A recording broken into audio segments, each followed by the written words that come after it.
அறநிலைத்துறையை பொறுத்த வரைக்கும் கோவில்களின் வருமானம் கோவில்களில் வரக்கூடிய பக்தர்களுக்காக செலவிடப்படும் என்பதை நம்முடைய ஆளுநர் உரையில் இடம்பெற்றதுதான் அதனுடைய சாராம்சம்.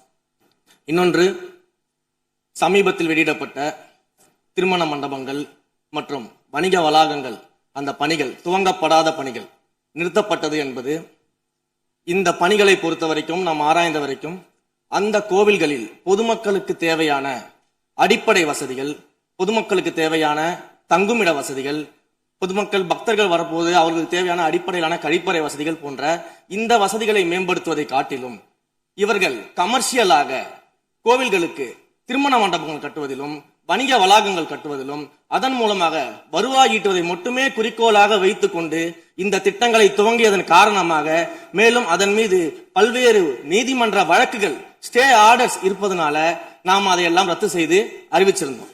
இதற்கு ஒரே ஒரு உதாரணமாக எந்த அளவிற்கு கோவில்களை கமர்ஷியலாக மாற்றுவதற்கு கடந்த ஆட்சி காலத்தில் முயற்சி செய்து கொண்டிருந்தார் என்பதற்காக ஒரே ஒரு சிறிய உதாரணத்தை மட்டும் சொல்லிடுறேன். அருள்மிகு குன்னூரில் இருக்கக்கூடிய அருள்மிகு விநாயகர் திருக்கோயில் ஏறத்தாழ அந்த கோயில்கள் இருந்து கோயில் நிதியை பயன்படுத்தி 10 கோடி ரூபாய் மதிப்பில ஒரு மல்டி லெவல் கார் பார்க்கிங் வசதியை அந்த கோயிலுக்கு ஏற்படுத்துவதற்கான திட்டத்தை இந்த அரசு அனுமதித்திருக்கிறது. இதற்கு முன்னால் இருந்தக்கூடிய அமைச்சர் அவர்கள் அதை அறிவித்திருக்கிறாங்க. அந்த கோயில்ல ஒட்டுமொத்தமாக மாதத்திற்கு வரக்கூடிய பக்தர்களின் எண்ணிக்கையே 500 தான் ஆவரேஜா. அதே போல அந்த கோவில்களுக்கு அடிப்படையில கழிப்பறை வசதி கூட கிடையாது. இது மட்டும் இல்ல, குன்னூர் மற்றும் உதகையை சுற்றி இருக்கக்கூடிய அனைத்து பகுதிகளிலும் இருக்கக்கூடிய 50 கோவில்கள்ல பேசிக்கா இருக்கக்கூடிய டாய்லெட் ஃபெசிலிட்டிஸ் கூட அங்க இருக்கக்கூடிய கோயில்களுக்கு கிடையாது. அப்படிப்பட்ட இடங்கள்ல கோயில் நிதியை பயன்படுத்தி எதற்காக மல்டி லெவல் கார் பார்க்கிங் தேவைப்படுது? அப்ப இது கமர்ஷியல் திட்டங்கள் இல்லையா? கோவில் நிதியை இப்படி கமர்ஷியலாக பயன்படுத்துவதற்கு எதிராக தான் நாம இந்த திட்டங்களை எல்லாமே தடுத்து இந்த திட்டங்கள் தேவையில்லை, அதற்கு பதிலாக நம்முடைய அரசாணையிலே வெளியிட்டிருக்கிறோம். மிக தெளிவாக கடைசி வரியை படித்து பார்த்தால் எல்லாருக்கும் தெரியும். இந்த கோவில் நிதியை பயன்படுத்தி கோவிலும் பக்தர்களும் பயன்படக்கூடிய வகையில மாற்று திட்டங்களை உருவாக்கும்ன்ற வரியை நம்ம மென்ஷன் பண்ணியிருந்தோம்.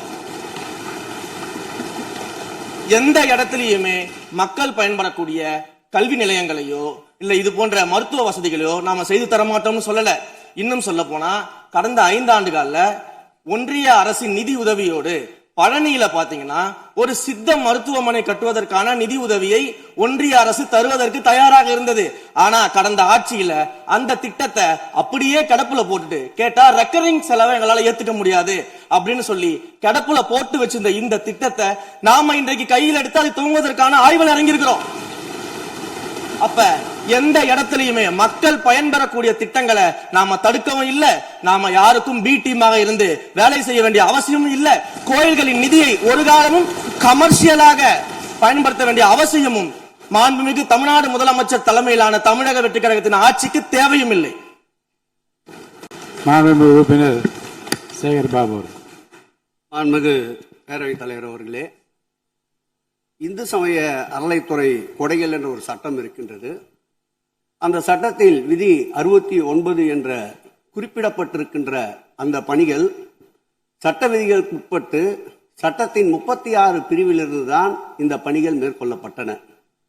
குறிப்பாக ஏதோ அமைச்சரே முடிவு செய்து திருமண மண்டபங்களையும் வணிக வளாகங்களையும் ஏற்படுத்துவதற்கு உத்தரவிட்டதாக மாண்புமிகு அமைச்சர் அவர்கள் அவைக்கு உண்மைக்கு புறம்பான தகவலை தந்து கொண்டிருக்கின்றார். ஒவ்வொரு திட்டங்களும் அன்றைய காலகட்டத்தில் இருந்த சட்டப்பேரவை உறுப்பினர்களுடைய பரிந்துரையின் அடிப்படையில் சட்டப்பேரவை உறுப்பினர்கள் கேட்டுக்கொண்டதற்கு அடிப்படையில் தான் அனைத்து திட்டங்களும் அந்த காலகட்டங்களில் கொண்டு வரப்பட்டது. அதோடு மட்டுமல்ல, உறுப்பினர் அவர்கள் குறிப்பிட்டு கூறினார், குன்னூரிலே மல்டி லெவல் கார் பார்க்கிங் கொண்டு வரப்பட்டது என்று. அங்கே இருக்கின்ற 56 கோயில்களையும் நான் குன்னூரிலே 5 நாட்கள் ஊட்டியிலே முகாமிட்டு அனைத்து கோயில்களுக்கும் நேரடியாக சென்று ஆய்வு செய்தோம். அந்த ஆய்வின் அடிப்படையில் அந்த திருக்கோயில்களுக்கு வருகின்ற பக்தர்களுடைய அடிப்படை தேவைகளுக்கு வருமானத்தை உயர்த்துவதற்காக குன்னூருக்கு சுற்றுலாவிற்கு வருகின்ற மக்களுடைய வாகனங்கள் போதிய அளவிற்கு பார்க்கிங்களுக்கு இடமில்லாமல் தவிக்கின்ற சூழ்நிலையில் அங்கே மல்டி லெவல் பார்க்கிங் கொண்டு வந்தால் நகராட்சி பரிந்துரையின் அடிப்படையில் வருமானம் பெருகும். அந்த வருமானம் திருக்கோயில்களுடைய மேம்படுத்துகின்ற பணிகளுக்கு உதவும் என்பதற்காகத்தான் அந்த பணிகளை மேற்கொண்டோம் என்பதை மாண்புமிகு அமைச்சர் அவர்களுக்கு இப்பொழுது யார் அறிவுறுத்தி, ஒரு நிமிஷம், யார் அறிவுறுத்தி இந்த அரசாணையை வெளியிட்டிருக்கின்றாரோ அவர்தான் அப்பொழுது ஆணையாளராக இருந்தபோது இதே அறிவுறுத்தின் பேரில் அரசாணையை வெளியிட்டிருக்கிறார் என்பதை பேரவைத் தலைவருக்கு, பேரவைத் தலைவர் வாயிலாக அமைச்சருக்கு தெரிவித்துக் கொள்கிறேன். மேலும் அவர் கூறுவதற்கு எனக்கு பாயிண்ட் ஆஃப் ஆர்டர் பதில் கூறுவதற்கு அனுமதிக்க வேண்டும்.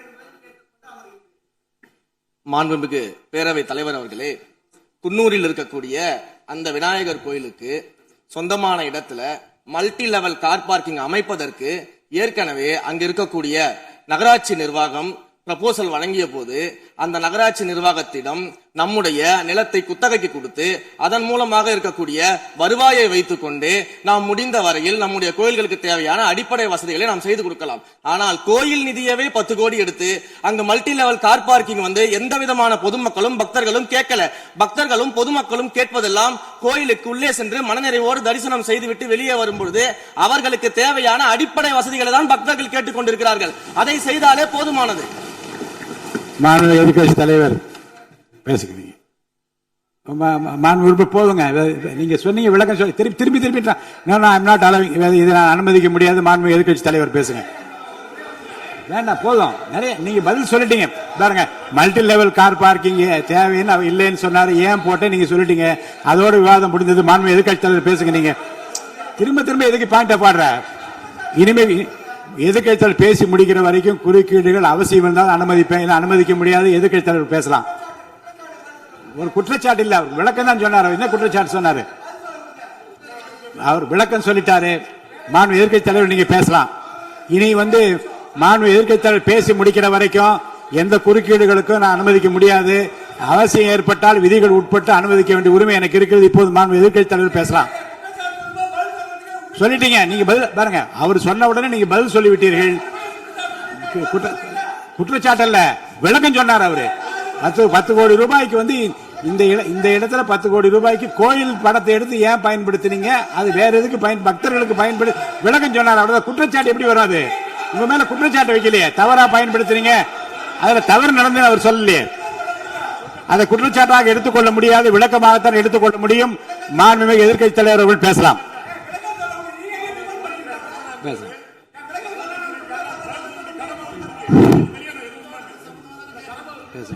அவை முன்னவர். மாண்பு பேரவைத் தலைவர்களே, அவை முன்னவர்கள் அதற்கான விளக்கத்தை சொல்லியிருக்கிறார்கள். இந்து அறநிலையத்துறை அமைச்சர் அவர்கள் விளக்கத்தை சொன்னார்கள். நீங்கள் அதற்கும் விளக்கத்தை கேட்டு பதிலளித்திருக்கிறீர்கள். மீண்டும் மீண்டும் ஒரு சொல்வதற்கெல்லாம் பதிலளிப்பதற்கு அவை நேரமில்லை. மாண்பு எதிர்க்கட்சி தலைவர் அவர்கள். மாண்பு பேரவைத் தலைவர்களே, முன்னாள் அமைச்சர், அறநிலையத்துறை அமைச்சர் அதற்கான சரியான விளக்கத்தை கொடுத்திருக்கிறார். இப்போ இருக்கக்கூடிய மாண்பு அமைச்சர் அவர்களும் சில விளக்கங்களை கொடுத்திருக்கிறார். கார் பார்க்கிங் ஃபெசிலிட்டி என்பதும் ஒரு அத்தியாவசிய தேவைதான். அது ஒன்றும் தேவையில்லாத எல்லாருமே இப்போ கார் வச்சிருக்கிறாங்க. கோயிலுக்கு வரவங்க கார்லேயும் தான் வருவாங்க. எனவே அதுவும் ஒரு தேவைப்படுகின்ற ஒரு வசதி தான். நான் கேட்டுக்கொள்வதெல்லாம், எங்களுடைய ஆட்சியில் அறநிலையத்துறை சார்பாக 4 கல்லூரிகளை திறந்திருக்கிறோம். ஆண்டுக்கு 1500 மாணவர்கள் படிச்சுட்டு இருக்கிறாங்க. அதெல்லாம் நீங்க தொடர போறீங்களா, இல்ல அந்த திட்டத்தை கைவிட போறீங்களா அப்படிங்கறத உங்களுடைய நிலைப்பாடு என்ன என்பதுதான். மாண்பு உறுப்பினர் சொல்லிட்டார். அதாவது ஏற்கனவே கல்லூரிகள் மற்ற அமைப்பில் எந்த விதமான தடையெல்லாம் அதையும் நாங்கள் தொடருவோம் என்ற வார்த்தை அவர் பேசும்போது குறிப்பிட்டிருக்கிறார். நன்றி.